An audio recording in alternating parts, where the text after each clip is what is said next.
O tema da aula de hoje, então, é avaliação em pedagogia do esporte, né? Com ênfase numa outra perspectiva, né? Que a gente pode chamar de SAI, né? Eu vou compartilhar a tela aqui e vou passar o termo tanto em inglês quanto o termo em português, tá? Então me digam se vocês estão enxergando a minha tela, mas por áudio, por favor. Vocês estão enxergando a minha tela? Sim. Sim. Muito obrigado, tá? Avaliação SAI, né? Team Sport Assessment, essa é uma palavra difícil, né? Procedure. Ou seja, avaliações baseadas, né, nos procedimentos de equipe, tá? Então, nós vamos falar sobre, essa é a segunda avaliação mais utilizada em pedagogia do esporte, junto com a avaliação GPAI, que nós discutimos na aula anterior. E hoje nós vamos nos aprofundar um pouquinho mais nela, tá? Tem até um pouquinho de cálculo para fazer. Porque ela é dessas ideias, né? Eu não sou muito fã, bem da verdade, dessas avaliações que tentam transformar o esporte em números objetivos. A estatística faz muito isso, né? Então, se você pegar uma avaliação estatística, você pode chegar numa conclusão completamente equivocada do que foi um jogo. Por exemplo, você pode olhar para a posse de bola e um time acabou o jogo com 80% da posse de bola e ele pode ter perdido esse jogo, principalmente se for futebol, né? E aí você olha as estatísticas de um atleta, o cara fez 50 passes corretos, não errou nenhum, ele fez 30 desarmes, aí você olha a estatística dele e você fala, pô, esse cara foi o melhor em campo. Mas quem fez gol foi um outro cara, que encostou na bola só uma vez. Que hora que ele encostou na bola? A hora que a bola veio no pé dele, ele meteu para dentro. Então, e aí como é que fica a estatística, né? Então, essa ideia, eu tô lembrando do Belletti, né? Que foi campeão do mundo, jogador razoável, mediano, foi campeão do mundo metendo gol na final, né? Pelo Barcelona. Faz muito tempo isso já. Ou seja, outro jogador pode ter sido destaque, mas quem colocou a bola para dentro foi ele, né? Então, como é que você avalia em termos objetivos, quantifica uma coisa que é viva, que é subjetiva, que é cheia de forças, que é atravessada por acontecimentos, por incerteza, né? Por coisas imprevisíveis, que tem ali, né? Enfim, eu não sou muito fã desse tipo de avaliação, né? Eu prefiro mil vezes a avaliação do Fit Fix Fun, que nós conversamos lá atrás, que ela até dava um número, mas era meramente um artifício subjetivo para o docente. Ele não tinha que fazer cálculos a partir da realidade que estava se apresentando. Mas ele elaborava um valor, que era uma métrica completamente subjetiva, tendo como foco a questão da diversão, né? Eu acho um método mais simples e talvez melhor, mas eu preciso passar, faz parte do conteúdo do semestre e também tem o seu valor, tá? Essas métricas do desempenho, da aprendizagem, baseado em números, elas também têm o seu valor, elas não podem ser desconsideradas. E talvez o melhor casamento possível seja unir as duas coisas, né? Seja você estabelecer alguns cálculos, né, para te dar ali as estatísticas podem te dar algumas informações. Essa avaliação que eu vou passar hoje para vocês, ela pode dar uma outra visão do jogo, da aprendizagem. E, por fim, a avaliação subjetiva do docente para ele tomar decisões no processo formativo e esportivo que ele está realizando ali, tá? O que eu quero dizer é que também não podemos demonizar, né, o conhecimento só porque ele tem esse ranço positivista. Eu acho que ele pode ser, sim, uma visão importante no ensino de esportes, né? E o meu papel aqui é passar para vocês. E no futuro, quem trabalhar com esporte pode tomar suas próprias decisões, né, baseado numa mistura aí de ciência, com experiência, com intuição. Bom, e aí fica a dica também, quem gostar desse método avaliativo, quem se interessar, achar ele rico e potente para pensar o ensino de esportes, que vá lá na tese, né, esqueci o nome do autor agora, acabou de defender o doutorado dele, 2017, recente, isso é recente, né, em termos de ciência, onde ele faz uma avaliação muito boa, uma tese de doutorado muito boa sobre como está sendo utilizado o GPA e o TSAI no ensino de esportes, tá? Na avaliação do ensino de esportes. E lá vocês podem se aprofundar um pouquinho. Principalmente quem tem esse foco em ensinar esportes, quer ser professor de escolinha, quer trabalhar com iniciação esportiva, né? Enfim, sonha de repente um dia, né, chegar num alto nível no profissional. Eu acho que merece o aprofundamento por parte de vocês. Bom, então, primeira questão, né? Por que avaliar em pedagogia do esporte, né? Então, a avaliação ela é extremamente necessária, né? Porque ela é que permite você observar, porque uma coisa é você olhar, você pode estar olhando e não avaliando, e você pode avaliar sem olhar. O ideal é que você olhe para avaliar. Porque você pode estar olhando ali, mas você não está usando nenhum instrumento, seja ele mental ali, cognitivo, de memória mesmo, ou uma planilha estatística, ou um instrumento como o Tsai, você pode estar olhando para aquilo e não estar observando os avanços, observando a aprendizagem, observando a evolução da equipe, da criança, do atleta, da pessoa, né? E você não está assim usando nenhuma estratégia para observar essas coisas. E algumas ferramentas, elas permitem mensurar. O mensurar é colocar numa régua, né? Então, você precisa ali de uma referência numérica, uma referência intensiva, conceitual, para você também conseguir tomar atitudes, né? Então, assim, a avaliação, ela te dá elementos para você guiar o processo pedagógico, tá? Eu acho que aqui é importante reforçar, vocês escaparem da avaliação enquanto mecanismo de seleção de jogadores. Não, eu vou avaliar porque eu quero saber quem vai ter os melhores score, né? Quem vai ter a melhor pontuação, e aí eu vou dar mais atenção para os melhores e vou cortar os piores e vou atrás de novos jogadores. Bom, essa é uma mentalidade do alto nível, né? Então, a gente não está falando disso. Aqui, o objetivo da avaliação não é para fazer a punição individual, tampouco para você fazer alguma espécie de seleção. Se a iniciação esportiva ela é sempre inclusiva, a avaliação ela pode ficar só com o professor não precisa nem passar isso para os alunos. Não há a menor necessidade de você comunicar aos alunos para que eles não fiquem se comparando, né? E fiquem. Muitas vezes a criança, o atleta jovem, ele não está preparado para esse tipo de pressão, para esse tipo de ambiente competitivo, comparativo, que, né, pode levar até uma obsessão e pode gerar traumas e pode fazer desistir. Enfim, tudo aquilo que a gente já conversou a partir do conceito de prontidão para o esporte. O foco é, sim, você ter ali elementos para pensar se a sua aula foi boa, se a sua aula está articulada com um plano, né, de planejamento mais longo, né? Sei lá, um plano semestral, bimestral, pré-temporada, uma temporada, enfim, as metas que são colocadas que dependem sempre do contexto, né? Se você pensar em termos de profissional, tem a pré-temporada, a temporada e as férias, né? Mas se você for pensar num ambiente de clube, aí ele tem o seu calendário.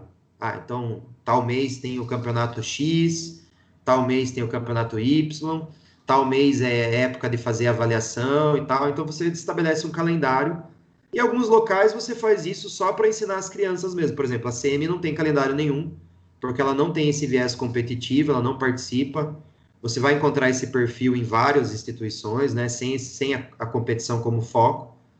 E aí você vai avaliar e você vai estabelecer mecanismos, né, de controle das variáveis da aprendizagem para você ir direcionando as suas aulas não tendo em vista um campeonato, ou uma avaliação final, ou um fim do ano, ou início de temporada, mas tendo como objetivo o planejamento das aulas futuras. Tá? Então, você estabelece a avaliação para você ir criando os próximos treinos, para você ir criando as próximas aulas. Então, eu não crio as próximas aulas do nada, né? Eu crio as próximas aulas para elas atenderem aquilo que a avaliação está apontando. A avaliação está apontando certa deficiência em algum quesito determinado esporte. Então, as próximas aulas serão voltadas para suprir essa deficiência. Tá? Então, é esse o viés, né? Avaliação enquanto um instrumento de ensino, e não enquanto um instrumento de punição ou de seleção, certo? Baseado nisso, nessa ideia de avaliação, né, eu vou trazer para vocês hoje o método TSAI, tá? Traduzindo em português, procedimento de avaliação de equipes esportivas. Então, super simples, né? Por que ele não se chama, então, procedimento de avaliação de equipes esportivas? Porque ele foi lá, feito lá pelo pessoal europeu. Se eu não me engano, esse é um artigo francês, tá? Tá aqui, ó, a primeira vez que ele aparece. Muitas outras pessoas citam, né? Mas quando ele aparece a primeira vez, pelo menos nessa tese de doutorado, que foi onde eu busquei a referência, ele cita que a primeira vez que aparece o método SAP é aqui nos estudos de Grehane, Goodbout e Bautier. Não sei se é assim que pronuncia francês, não tenho a menor ideia do que eu estou falando aqui, mas são esses caras aí. E eu posso enviar esses arquivos para vocês, quem se interessar, tá bom? Não enviei porque está, obviamente, em inglês, né? Nem todo mundo acessa o inglês. Então, eu preferi mandar a tese de doutorado, que já está em português, já está mastigado, né? Já está explicando certinho. Enfim, mas se vocês quiserem o artigo em inglês também, vocês mesmos podem copiar e colar isso aí, jogar no Google, vai aparecer, ou mandar um e-mail para mim solicitando, eu também vou lá e envio por e-mail para vocês esse arquivo aí, tá bom? Então, ele foi um dos primeiros instrumentos validados numa perspectiva formativa e autêntica. O que é esse validado, tá? Esse validado, assim, ele é um termo complexo também, né? As pessoas tendem a confundir a ideia de ser validado com a ideia de ser verdadeiro. Não é bem assim, tá? Validado é quando alguém consegue publicar um estudo e esse estudo ele propõe uma metodologia, seja de ensino, seja de avaliação, seja uma nova tecnologia, seja um novo procedimento, né? Ele propõe isso para a comunidade científica mediante um experimento e a comunidade científica ele é bem aceito assim, né? Nunca é unanimidade, tá?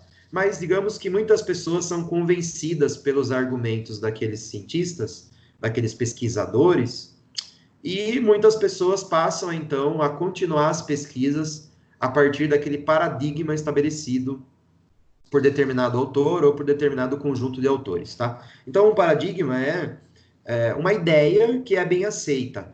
É claro que essa ideia ela passa por muitos ataques, né? Assim, por que vocês acham que se chama defesa, né? Vocês vão defender, por exemplo, a iniciação científica de vocês lá no final do curso, o famigerado, né, TCC, que tem essa fama de difícil, mas vocês vão ver que não é nada difícil, né?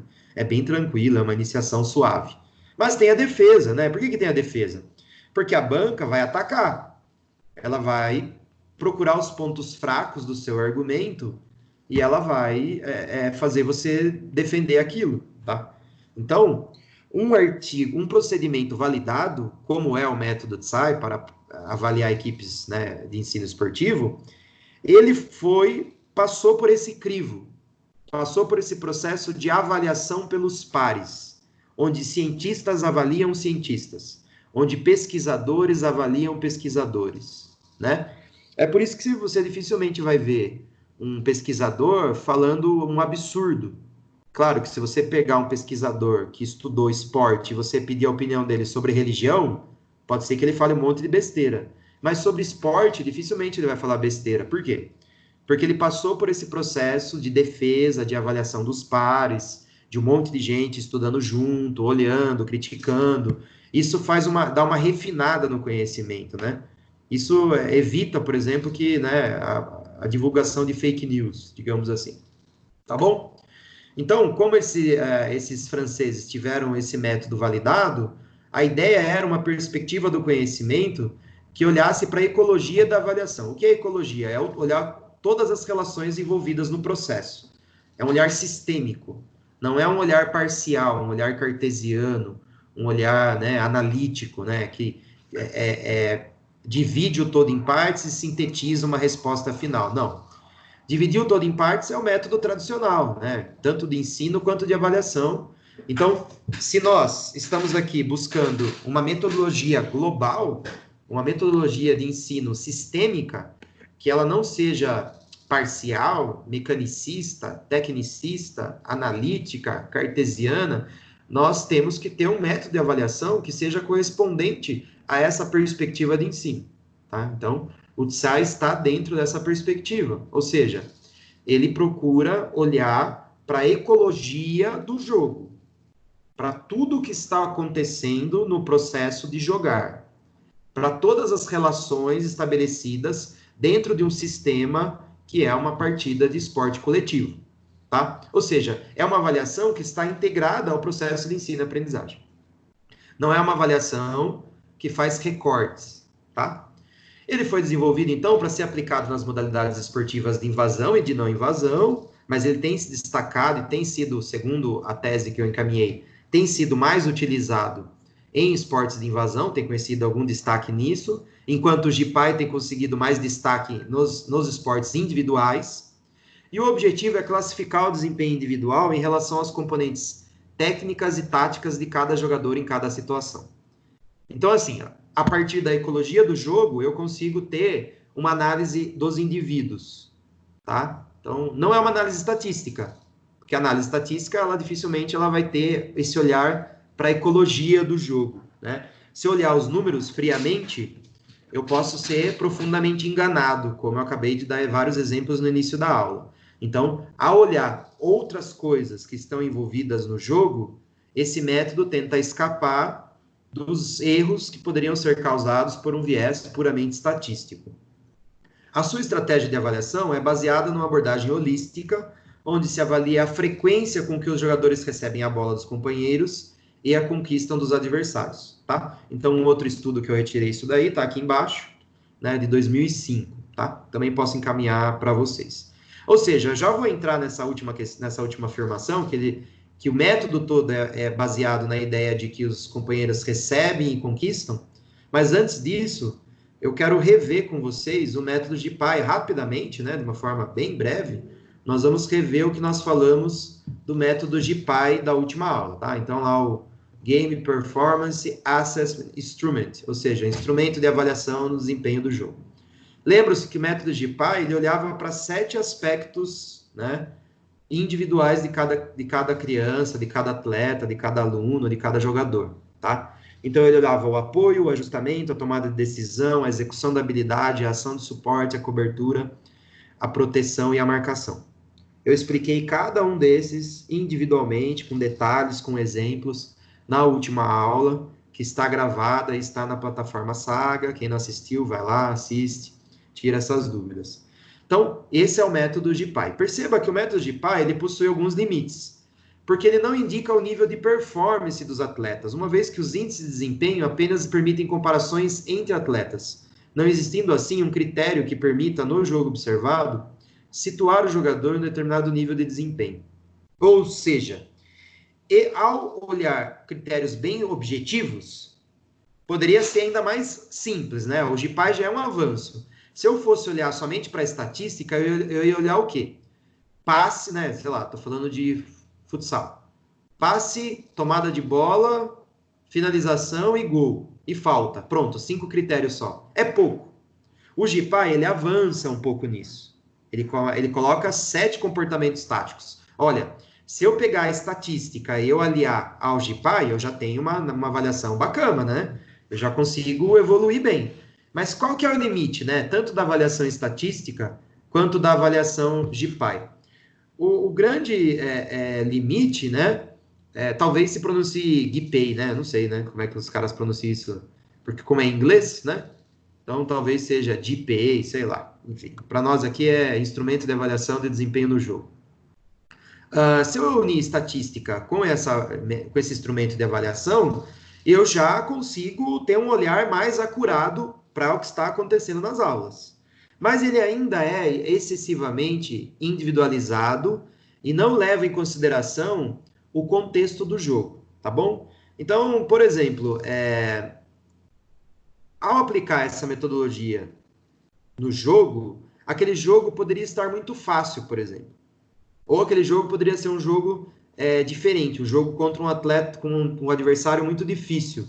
Então, esses componentes aqui, eles não me permitem a comparação com os outros colegas propriamente dito, porque ele não está inserido dentro de todas as relações que envolvem o jogo.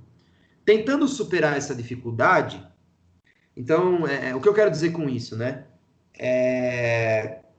Que é possível que o aluno não vá bem nesses 7 comportamentos táticos, mas ele seja considerado que foi um bom jogo para ele. Como por exemplo no caso do Belletti lá, que entrou acabando o jogo, foi lá e meteu o gol para dentro. Ninguém vai falar que ele jogou mal, mas se você aplicar o GPI nele, vai dar um score muito baixo. Porque ele nem teve tempo, né, para fazer o apoio, o ajustamento, a tomada de decisão, nem teve tempo para isso. Então é um método que encontra limites. O Tsai vai tentar superar, o Tsei, né? Sei lá como é que se pronuncia isso. Ele vai tentar superar isso. Ele considera os índices de avaliação do desempenho da equipe para além dos existentes para cada jogador, representando uma visão mais holística da avaliação. Então, quais são esses critérios que o método Tsai vai além na construção desse... na verdade é TSAP, né? TSAP. Estou falando de SAI aqui, confundindo com o GPI. Quais são os critérios que ele vai além, então, para estabelecer essa avaliação mais ecológica, essa avaliação mais sistêmica, essa avaliação mais menos cartesiana do esporte, né? Vamos lá, então. A ideia básica é contabilizar as ações específicas dos jogadores, sumarizá-las em quantidade de vezes que ocorriam e gerar um índice de performance. Bom, então tem umas formulinhas aí que tá vindo pela frente, tá? Eu vou explicar as fórmulas com bastante calma, não são difíceis. Galera que veio fazer educação física para fugir da matemática, né? Tenha paciência, tá bom? Mas é fácil. Garanto para vocês que é fácil, tá bom? Inicialmente, esse método ele foi introduzido num contexto de ensino baseado em 2 situações. Quando o jogador ganha a bola e quando ele se desfaz da bola. Então, o que ele faz quando ele recebe a bola e o que ele faz para se libertar da bola? Esse é o foco da coleta de dados, digamos assim. É da onde a gente extrai as informações para criar o índice. O índice é o resultado final a partir de alguns cálculos, tá bom? O índice é o número final que você chega depois de resolver algumas formulinhas. E da onde você tira os dados para fazer essa formulinha? A partir de 2 situações. O que o jogador faz quando recebe a bola e o que ele faz quando ele se desfaz da bola, tá bom? Então, os comportamentos dos jogadores são observados e codificados. Esses codificados é isso, né? É gerar um código, que é um número, que vai entrar na fórmula. Determinando-se 3 fatores essenciais. Então, nós vamos tirar 3 fatores desses cálculos. Depois que a gente fazer as nossas continhas aqui, a gente vai ter 3 índices. Volume de jogo, eficiência e o resultado do desempenho, que também pode ser, em inglês, é a palavra performance. Essa palavra, ela está sendo aportuguesada, né? Assim, até já é bem aceita já, mas é uma palavra em inglês que significa desempenho. Então, mas como ela já é bem aceita, né? Então, performance é se o cara jogou bem ou não, né? E aí quando você tem o índice do desempenho, você consegue comparar ao longo de um mês, a cada 2 meses, ou a cada treino, né? Claro que você não vai fazer todas essas contas todo treino, mas digamos que você faça isso uma vez por mês, e aí você vai ter lá uma linha do tempo para saber se o seu aluno evoluiu nos desempenhos ou não, tá bom? Bom, vamos lá então, preparem-se para as formulinhas. Como fazer essas contas então? Primeiro vamos descobrir os códigos. Quais são os códigos? Quais são as categorias para avaliação do TSAP? O CB é a bola conquistada. Vou ler aqui a definição. Considera-se que o jogador conquista a bola quando ele intercepta o passe, rouba a bola do oponente ou quando recupera após uma finalização mal-sucedida. Então, quando ele intercepta o passe no futsal, ou quando ele tira a bola da mão do jogador no handball, ou quando ele pega o rebote no basquete. Então, toda vez que... isso aí a gente chama de CB, né? Conquering the ball, ou bola conquistada. Na formulinha ela vai entrar como CB, tá? A tradução é bola conquistada. Bola recebida, ou RB, né? Receiving the ball. O jogador recebe a bola de um companheiro e não perde o controle dela imediatamente. Então, se ele conseguir dominar, é o famoso dominar. Conseguiu dominar? Ótimo. Conseguiu fazer a recepção? Ótimo, tá? Perceba que por isso que ele é bom para esporte de invasão, né? Então, por exemplo, para o vôlei, né? Seria, não sei se é uma boa questão até, né? Vocês podem perguntar para o Paiva semestre que vem, ainda bem que eu não trabalho com esporte de rede, mas eu não sei se o SAP serve para avaliação no vôlei, tá bom?